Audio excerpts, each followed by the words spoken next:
The following episode may contain inappropriate material. Listener discretion is advised.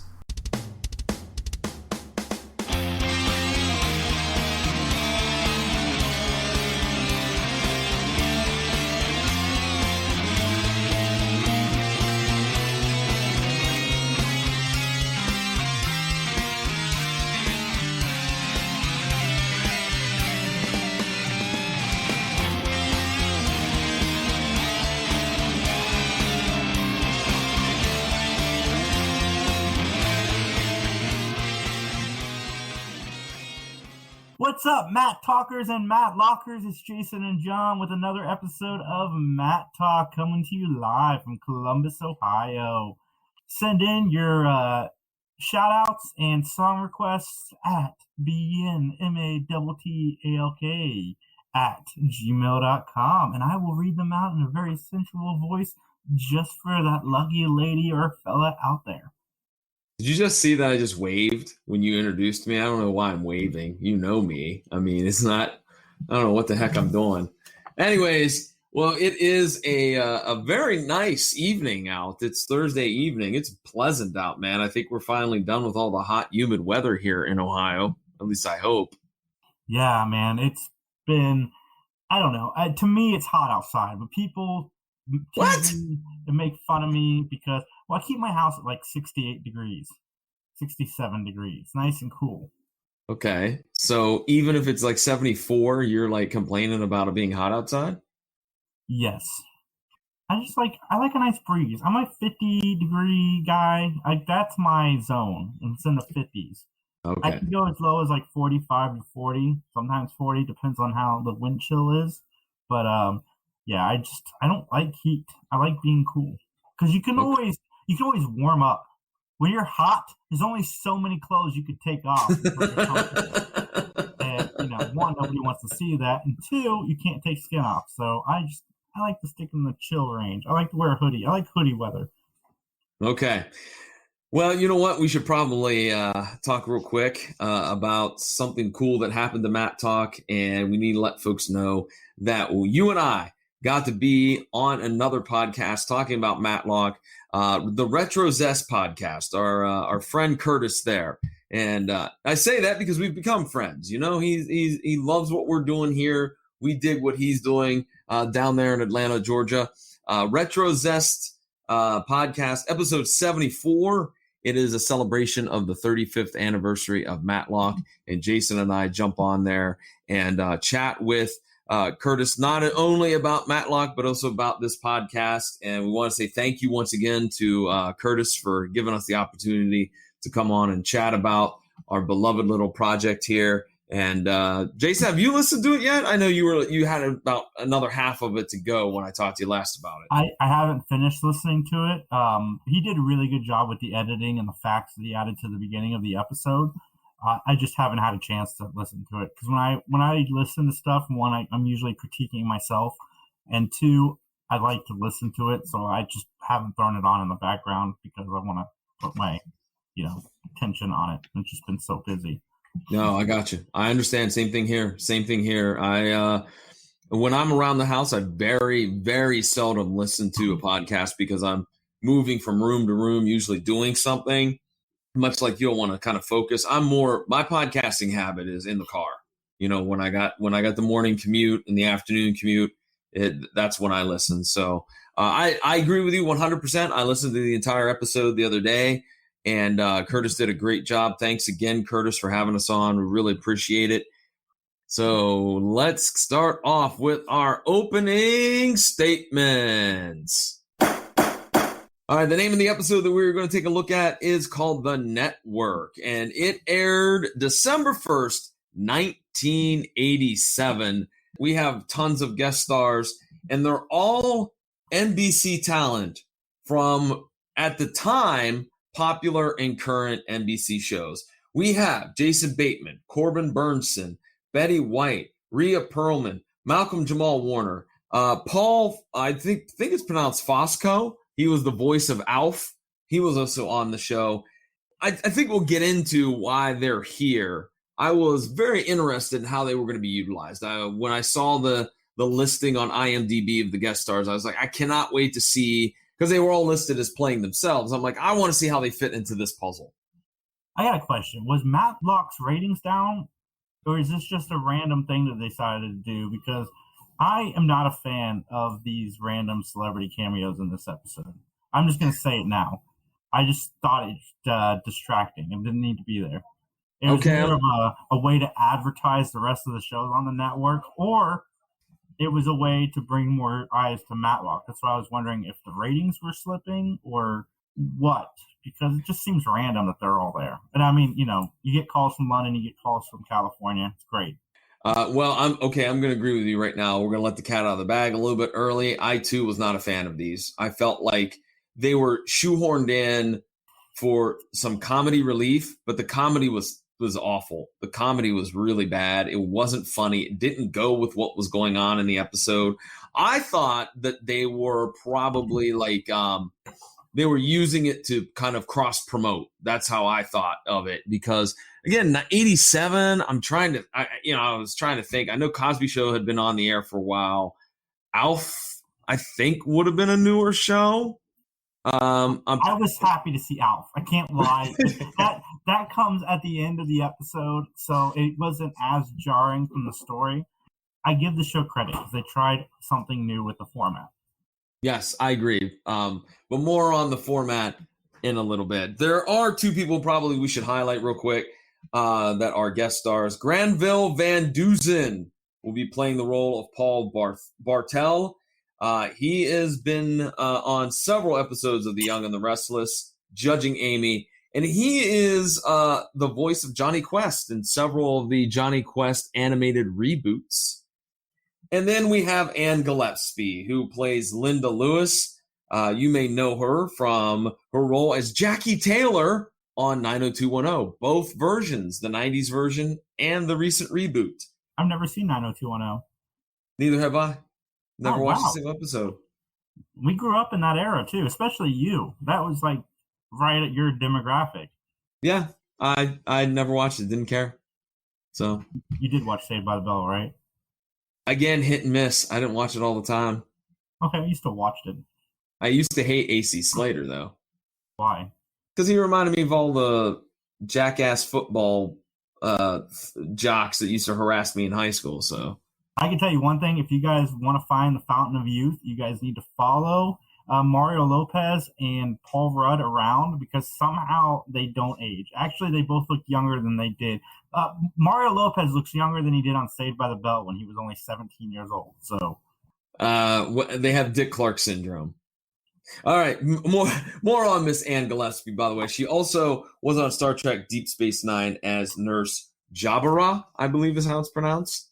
So she will have a pretty important role here in this episode. So, Jason, I have to ask you, are you willing to give an opinion? Your opinion, and only your opinion, so help you? I do. Then it's time. I'm getting a call from London. Let me take this real quick. No, stop. Are you sure it's London and not California? Nope, it says London on my phone. It says London on your phone. Okay. Wait a minute. Time out. Does that really happen? Because I've never had anybody call me from across the pond. Does that happen? Does it say London, England? Pretty sure it does. I mean, they have more digits than we do. So would it just show up with that? Yeah, I believe so. I don't know. I haven't gotten an international call since they've added the cities and stuff on the phones. Yeah. I mean, all my international calling's been done through this contraption here of dial pad and whatnot. So, all right. Anyway, sorry, we got distracted by that. So with that, are you ready to testify? Testify! That's a yes. Yes, I'm always ready to testify.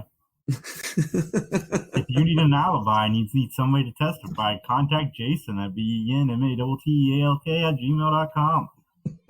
All right, here's the plot. Ben travels to Los Angeles to defend TV producer Paul Bartel, who is accused of killing his boss. Paul Blart.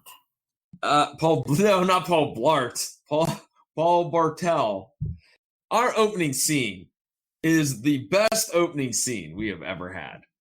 There are car chases. There are explosions. I don't think there's ever been this amount of action on Matlock ever. Hands down. It was breakneck speed. It was awesome. But I also kind of knew, oh, this is like the teaser because, this is like the show that, these TV producers are working on or whatnot. What did you think of the opening scene? I agree. 100%. I didn't know that yet until we got to the reveal, but I knew something was off. Mm-hmm. So here's what you mentioned, the format. The format is going to be presented as if we're watching a show called Hollywood Today, which would be the equivalent of Inside Edition or Entertainment Tonight or whatnot. And they are covering the murder of Greg Titleman by Paul Bartel. This is the first time that we see the kind of testimonials about Greg Titleman from Betty White and Corbin Bernsen, which again, it just seemed like they were poking fun, and I was like, that's not appropriate if this guy just died. Like, why? I didn't like it. Because they're celebrities. They want you to like them. Well, yes, and I do like Betty White, but I just felt like this didn't work for me. This did not work for me. I didn't like any of the celebrity cameos. I mean, it was cool seeing like Jason Bateman. If they hadn't told me it was Jason Bateman, I probably wouldn't have recognized him because the voice was so vastly different. Well, yeah, he was a young kid at the time, too. Yeah. All right, well, Paul Bartel goes to a swanky hotel to have a meeting with Greg Titleman. And lo and behold, he finds him dead. But Jason, he follows your advice. Paul doesn't touch anything. He leaves the bungalow and runs and calls 911. So you got to be proud of that. Yeah, I was very proud. Yeah, you don't touch anything. And he said that too. Like, I love how the cop is interviewing him, and Paul's like, hey, I've produced enough cop procedure shows. I know not to touch anything. And then, of course, the cop was like, hold on, my detective or my lackey over here has found this. What is this? This is a bladed knife. It was found in your car, Paul. I'm pretty sure I've seen this episode of Matlock before because I remember pieces of this. Okay. But yeah, this is the clunkiness of the show, is that we go from watching Hollywood Today to kind of the quote-unquote real world, and we're always jumping back and forth. And while I do give credit for the format and trying something new, I didn't much care for it. I did not like it. No, I'm not. I wish we'd gotten rid of the news and Yeah, just let it be a regular episode. But again, all right. Kudos to them trying something new, because this format doesn't usually try to push the bounds of their creative structure. So I mean, it doesn't lose a lot of points for me for trying something new, as long as the next episode doesn't do this again. Well, we have a theme, Jason, and that theme is Ben playing his little ukulele and singing away in his office while Michelle tries to get him to answer the phone because Paul Bartel wants to hire Ben Matlock. Yeah. Again, is there no good attorneys in Los Angeles? First off, this should have been an episode at the end of season 1, because then it would have explained the London calling, because then he would have been famous because they're talking about Matlock on the news. Oh, good point. That would have been awesome. That would have fit in much better. Yes, I like that. Man, just like almost 35 years too late. Yeah, well, if they ever reboot it like they did Perry Mason. I don't even want to think about that. Don't even say that. Called Matlocks. We've already talked about this. Bring Lori Lathine and I'm behind that, but I don't know. It's still when you say remake, it makes me a little bit nervous. All right, so this is a question I wrote down because the very next scene we see like an exterior shot of this gigantic office building, and it says at the bottom of the screen that it's the Paul Bartel building. So this dude is that rich that he could just buy his own building in downtown LA? Yeah. My question is this building that belongs to Paul Bartel, is it anywhere near Nakatomi Plaza? Maybe. Maybe they filmed it there. If Nakatomi Plaza is right down the street, then Clarence Gilliard Jr. is right there hacking into things, so it'll be easy for him to come on up and help solve a mystery. Yeah, and he turns into Matlock's sidekick. There you go. But I digress. Ben meets Paul, and Ben has, a theory that prosecution will go with, well, you're keeping this highly rated show called Mustang on the air, and even though it's losing money, and that would be reason enough for Paul to kill Greg Titleman. Again, good possible theory. All right. And then we're whipped into some more testimonials about Greg Titleman from Jason Bateman and Rhea Perlman. Again, just so stupid. I don't know. I don't know what they were thinking on this. I do want to know, when can we get Valerie's Family or whatever that show that Jason Bateman was on back in the 80s, like on streaming? Because I would really love to revisit it, because all I remember is that I loved it. It's on Sundays on one of the over-the-air channels. It's on Antenna, which I think up here is like 28.2. Yeah. Sunday afternoons. I've watched a couple of episodes. The Hogan Family. Yes, that's what it became. Yeah, that's what it became. Yeah, but they were they were in the run with Sandy Duncan. All right, David Martin is a producer, and he meets with Ben. David is leaving to go to New York City because he is taking Greg's place. So in this meeting where it's Ben and Linda Lewis and David Martin and Michelle Thomas, they talk about this guy named Lane Lockletter, who's known as an actor for playing Denning for the defense. And I love the tongue-in-cheek joke about how the show was about a lawyer who never lost a case. I know, I giggled at that too. I did. I giggled at that. I thought that was pretty funny. So Lane meets with Ben, and Lane is essentially, kind of the old actor who wants another show. He maybe doesn't realize that his time has come and gone. And I love that Lane decides to critique Ben's attorney skills. I wanted Ben to throw water on him and then call him a jackass so badly. So wanted that to happen. Yes. Ben theorizes that Lane would want to get Greg out of power to get a new show, because then there would be new eyes on the project. Maybe Greg had gotten, cynical with Lane and whatnot. And so that's the theory as to why Lane might be a suspect. All right, Linda and Michelle go back to the swanky hotel. And Michelle interviews the hotel manager and finds out that the wedding was taped. All right. And then the funny part that I thought was, she says, and I quote, something about was the wedding filmed? And the guy's like, oh no, it was taped. Same thing. Tomato. What the hell? Hey, do you think wedding venues give out punch cards nowadays, since there's people get so many divorces and multiple weddings and so forth? That's a very good question. I don't know if there's a punch card.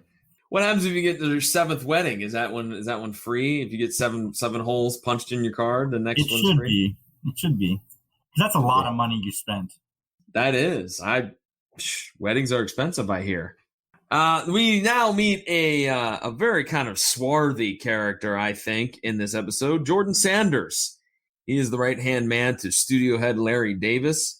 Jordan meets with Ben, and Ben questions him, and here we go. Ladies and gentlemen, it's our Harvey Weinstein moment of the podcast, where it's revealed that Larry Davis was with an actress named Kate Sawyer, and that it's inferred that maybe it was a casting couch type of scenario, if you know what I'm saying. It's funny, when they mentioned Larry Davis like the first 3 or 4 times, I kept hearing David, and I'm like, I did too. I'm like, Larry David's in this episode? That's gonna be amazing. I never thought I'd see Andy Griffith and Larry David, because Larry David would have been up and coming back then. Yeah, I think he would have been. I don't know if he had. He was writing for SNL in the mid to late 80s. Okay, so yeah, all right. I heard it too a couple of times. I'm like, oh, Larry David. So our next scene, Michelle tries to get the wedding video from what I like to call Dollar Tree Adam Driver, because that guy kind of looked like, if you're looking for a generic, like an off-brand Adam Driver, that guy is he's your man right there. Yeah, so get in that time machine, because that's the only way you can pull that guy to now. Yeah, Yeah, exactly. For years, he went with in between roles because nobody could understand just how unique looking Adam Driver would be, and yet this guy could he could have been starring in Star Wars maybe or whatnot. You know what? I bet the reason why he did not get a bigger push. I bet Dollar Tree Adam Driver doesn't have the abs. That's probably what it is, isn't it? Yep. Yeah. How do I know that, people? Because watch any Adam Driver project, and he's always shirtless. Always. In his contract. Actually, I watched the movie What If. I can't remember if he was shirtless in it.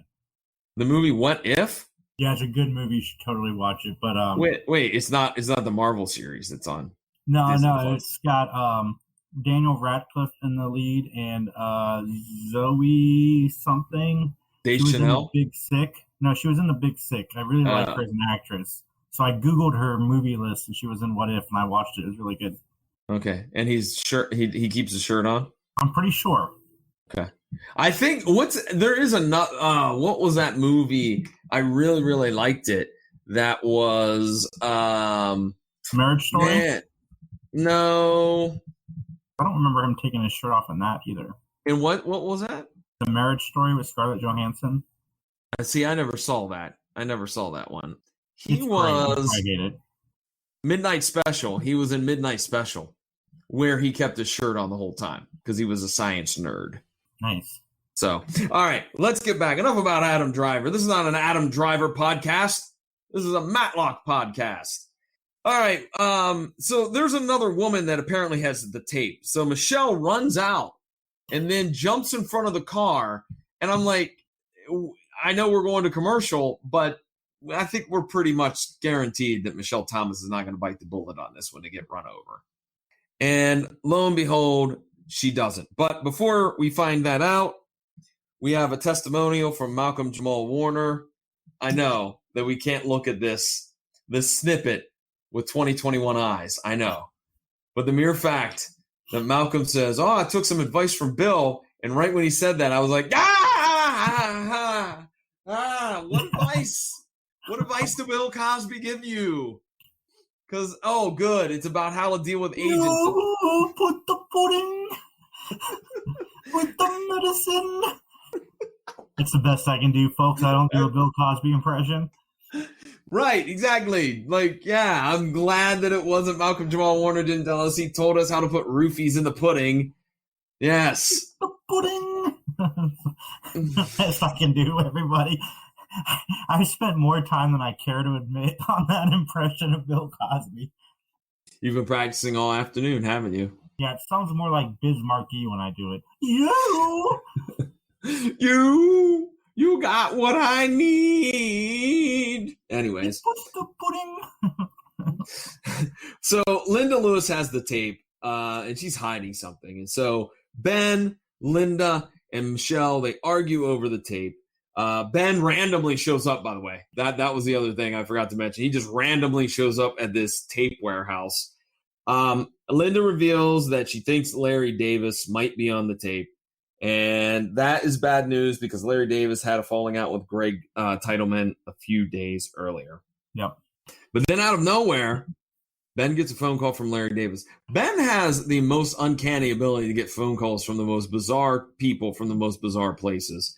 So he agrees to meet with him, he, of course, being Larry Davis. So Ben goes. He isn't at the studio. Ben gets really angry. He drops the hammer. He starts ranting and raving at Jordan Sanders. And then they finally go, well, wait. He's at this restaurant. Larry Davis is at this restaurant. You can just go meet him there. So he does, only to be interrupted multiple times. And then Larry has to rush off because there's an emergency on the set of his movie. I thought that the Larry Davis character was pretty scumbaggy. I know that's not a very good adjective, but I thought he was kind of a scumbag. Yeah, he's a TV exec. Yes, they're making no bones about this, that the world of television is pretty cutthroat in this episode. Mm-hmm. Do you think that's pulled from real life experience? Probably. It's probably Matlock trying to tell us. It's like going back and watching Scream 3 with 2021 eyes, and you're like, man, Wes Craven was trying to send us a message about the Weinsteins. in this movie.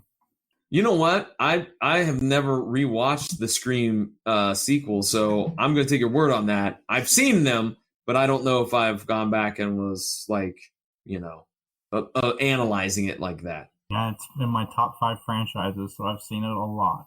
And Okay. I didn't realize the Harvey Weinstein connections until I listened to it on a podcast. So, like, Scream 3 is brilliant now because if you go back and look at it, it's like Wes was trying to tell us, like, this is happening. People, pay attention. Really? That's fascinating. Now that makes me want to go back and watch it. All right. Well, the wedding tape does reveal that David Martin is at the wedding, and then Ben receives a mysterious phone call while they're at the tape warehouse. Oh no, I'm sorry. They're at some other location that we can only assume is Paul Bartel's office. So we go to the courtroom. Jason, we're going to see another theme. Shoulder pads. Oh my gosh. Michelle has them. Linda has them. Everybody has them as far as I can tell. Jeez. 1987 loves the shoulder pads. Yeah, in this courtroom scene, I noticed that they tried some new things with camera angles. There was some weird camera angles and cinematography happening that I had not seen on this show yet. Did you like it? Was it good? Was it bad? Or I was indifferent to it. I did notice it, so it kind of stood out to the normal format of the show. Well, Ben reveals that David Martin borrowed $100,000 from Larry Davis, and in exchange, Larry Davis's 2 shows will get on a network. So that is kind of illegal. You can't do that. That's kind of a bribe, if you will. So David admits that Greg knew he was on the take, but he did not kill Greg because he left Greg's bungalow, went to his attorney's office, and the attorney called Greg and spoke to him on the phone. So that is the alibi. My question is, how do you have proof that they actually called and talked to one another? Did you pull logs from the phone? You could tell by the look that he was giving his guy. I think Ben you could tell. So Mrs. Stillman, she is the mother of the groom, and she is with Ben and Michelle and Paul watching the wedding video again. Mrs. Stillman was trying to pick out if anybody rando just showed up, if you will, that there's somebody that they don't know. Huh? Pause it right now. Go back. That. Yeah, that whole diatribe was very weird. I agree. Like, because he says that, but there's no clue as to what he's just pointing at the screen. And I'm like, what the hell? Who cares? We're not allowed to know yet, John. We're going to find I guess out in not. the last act. So we go back to the courtroom. Larry Davis is on the stand, and Ben's grilling him about if he knows Kate Sawyer. And where were you? You were with her on this day, yada, yada, yada. And he says, wait a minute. What if I bring Kate Sawyer in? All right. What if I bring her in? Would she testify to this? And lo and behold, she's there. So Davis changes his story a little bit. And then we find out what was on the tape, Jason.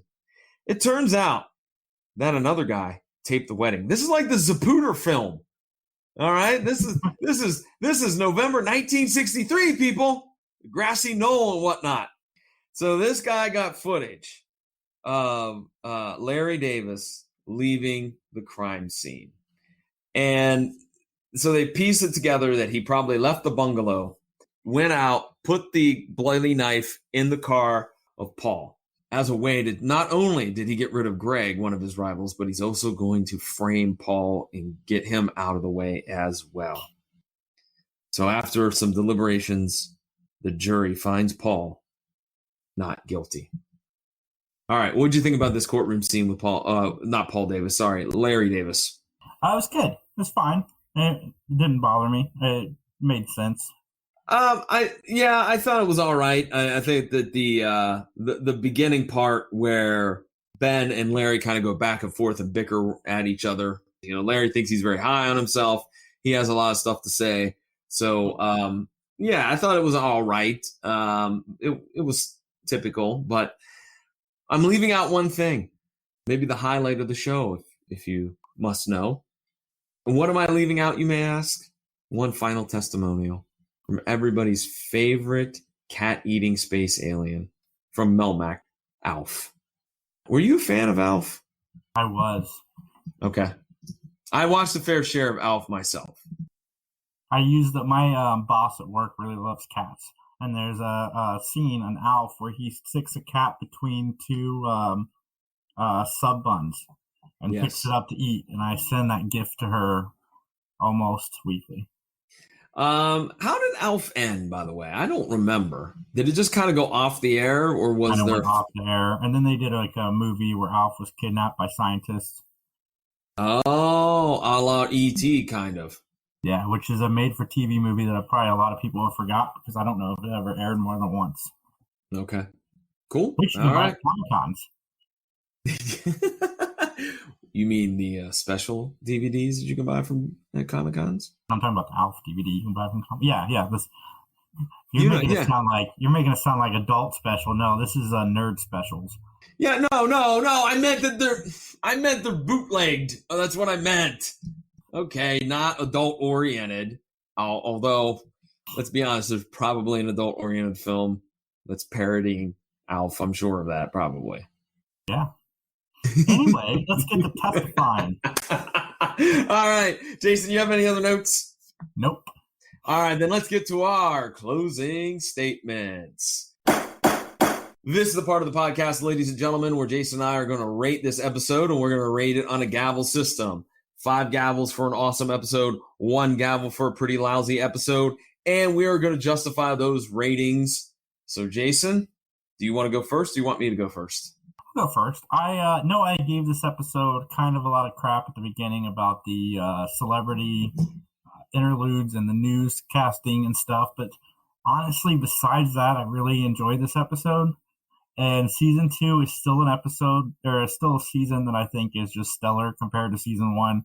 And it still gets 3.8 out of 5 for me. I don't even know if we watched the same episode now, man. When you say something like that. Look, man, this was a pretty rotten episode in my mind. I gave it 1 gavel. 1 gavel? Yeah, 1 gavel. Get out of here. No, I'm not getting out. Listen, I hated the jumping back and forth from the Hollywood show to real life. I thought the testimonials, as I said, was not very good. There's no Tyler Hudson, which would have made this episode epic if there was some Tyler Hudson in L.A., him running amok, trying to run down leads. That would have been awesome. Also, too, I got to be honest, I felt at times Andy Griffith was phoning it in.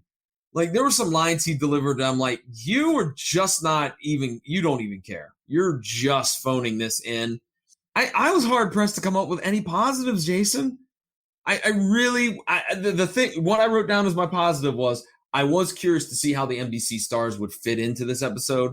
But then after I saw that, I'm like, this is terrible. This is lousy. I wish they hadn't even brought these people in. Yeah, I respect them for trying something new, and all the stuff with Matlock and Michelle, I thought was fine. Well, and to be fair, I haven't been watching the episodes, but I've been catching snippets of Matlock on Pluto TV, and I am just not a fan of that final season that I've seen so far. So anything's better than I've seen of that.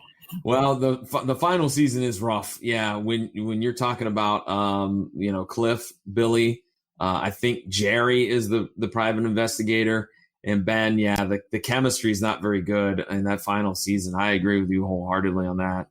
But yeah, I thought this was a pretty bad, and I agree with you. I think season 2 has been pretty good. It's been pretty solid, but yeah, this one, not so much. This episode I thought was pretty lousy.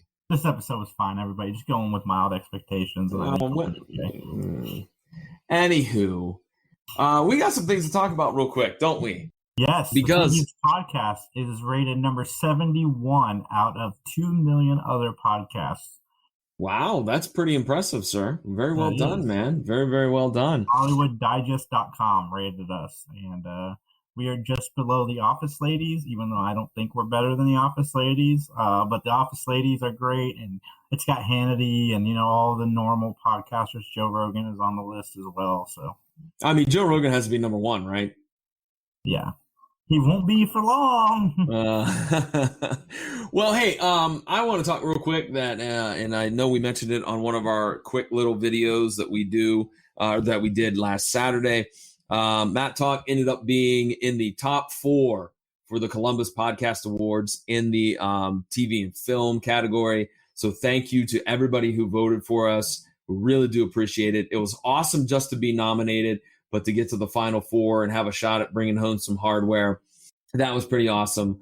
Also, my other personal podcast, the PVD Cast, also made it to the Final Four in the Society and Culture division as well. So that was pretty cool. Jason, you and I, and of course, Podcast Addicts and Funny Science Fiction and Mess Bucket Comics and Staunch Ambition, we're all going to be hanging out this weekend coming up the 17th and 18th, Monroe Pop Fest, Monroe, Michigan. I know you're excited. I'm excited. We're going to be putting on some awesome panels. Folks, there's no Matlock panel, unfortunately. But you want to talk to us about Matlock, come. It's only $10 for a ticket, and you can sit down at our table with John and I on Saturday when we're not doing panels, and we will talk Matlock with you all day. That's right. So it's the 17th and the 18th. Just go to MonroeComicCon.com. That used to be the name. It's now called the Pop Fest. But if you go MonroeComicCon.com, it'll take you right to the website where you can get tickets, you can get directions, you can find out who all is going to be there. Doug Jones is going to be there. James O'Barr is going to be there. A lot of folks from the Power Rangers universe are going to be there. So you want to make it out. If you're anywhere near southern Michigan, northwestern Ohio, northeastern Indiana, you need to come on out. It's a great show. I've gone 4 years in a row. It's fantastic. Super looking forward to it, man. Yeah, bring your kids, grandkids, or your parents and come and hang out with us. It's a very family-friendly con. You should come on out, folks. All right, Jason, where can folks find you and the Three Geeks online? At Three Geeks Podcast. They just added our podcast feed to Facebook. I really do not know how to access it yet, but it's there. So you can look for our podcast feed on Facebook as well as 3geeks.ninja. All right, you can find my personal podcasting project, the PVD Cast, at pvdcast.com and all of those major podcasting outlets. You can follow us on Facebook at Mattalk Podcast or on Twitter at Mattalk_podcast. No one's told us whether we should just drop the Twitter or not yet. So I guess people, if you want to get in on that action, fire off an email. Let us know whether you would like the Twitter to continue or just pull the plug on it. And Jason, where can folks email us at? BNMATTALK@gmail.com. Why must you do it like you're the Micro Machines guy? Why? I could be the Micro Machines guy. Those are underrated toys, by the way. Go ahead. They just came back, too, and it's amazing. Yeah. Anyways, it is once again, what's the website? Or excuse me, what's the email address? It is BENMATTALK@gmail.com.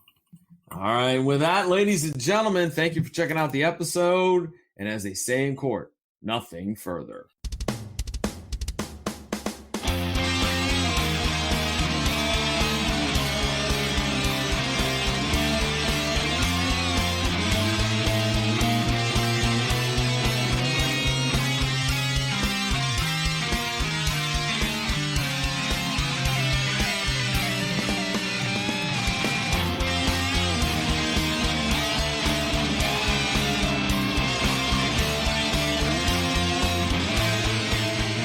The following has been a joint production of the Three Geeks Podcast and John Orlando Enterprises, LLC. Copyright 2021.